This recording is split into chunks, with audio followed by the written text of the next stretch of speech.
Bless Me, Ultima is a young adult classic and takes up several different motifs and themes all throughout the book. I decided to go ahead and show you this owl flying directly at you. I didn't know the video was this aggressive until I actually watched it, so I'm going to go ahead and hit pause. So the owl is a symbol, and I'm going to try and not give away too much, of one of our characters in the book. And this owl is strongly associated with Ultima, the character, who is guiding our protagonist, Antonio, to essentially his destiny. When one thinks about coming-of-age stories or the loss of innocence in literature, we often see a kid turning into a teenager, or a kid turning 18 and becoming old like the rest of us.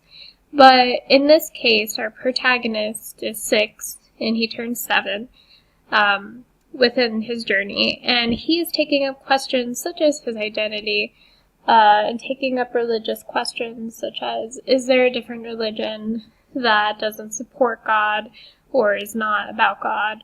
And can those two religions or people of different religions come together, and will there be a tolerance for both? His questions often deal with the Catholic Church and the existence of God and where that's putting him. Now, I know when I was 6, I was not thinking about my future identity and questioning if there were other religions aside from the one that I grew up in. So all of those questions of identity and his loss of innocence, I will not tell you how. I'm really bad at giving away plot points. So when he loses his innocence at the end of the book, we walk away kind of thinking, well, 7 is the number of completion, so I guess it would make sense for him to lose his childish innocence at the age of 7 because somehow he's completed part of his journey. One of the other main symbols that we thought was in the book as a group was the symbol of the river. The river is present all throughout the book, and we're thinking that it's probably symbolizing the depth of our Antonio, and maybe also symbolizing the passing time. So, aside from the big motifs or themes of identity and religion, we also have the theme of revenge kind of lurking underneath these big questions. And I'm not going to give too much away on that, so I'm going to go ahead and let this aggressive owl come flying at you. And just remember that when you pick up Bless Me Ultima, you remember this owl, and know that the owl will be haunting you while you read. As we know, in a novel, the main characters are just as important as the plot that unfolds. In the novel Bless Me Ultima by Rodolfo Anaya, the diverse range of main characters helps take the plot and conflict to the next level. The first character I would like to discuss is Antonio Marez, the protagonist and narrator of Bless Me Ultima. Antonio is a young child who is serious, thoughtful, and prone to moral questioning, whose experiences throughout the novel force him to confront difficult issues that border on the line of morally right and wrong. He is torn between beliefs according to his own Christian religion and the newly introduced beliefs of paganism brought up by his friends.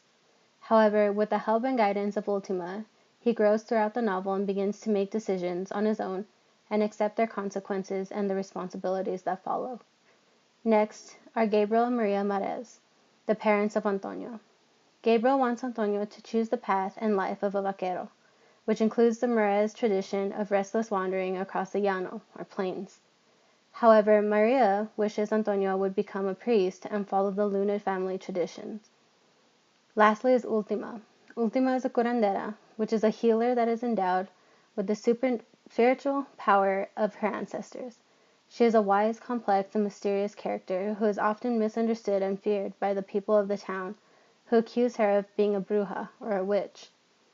She believes in tolerance and understanding, something she passes on to Antonio, and teaches him that different belief systems can offer new ways of understanding the world and life.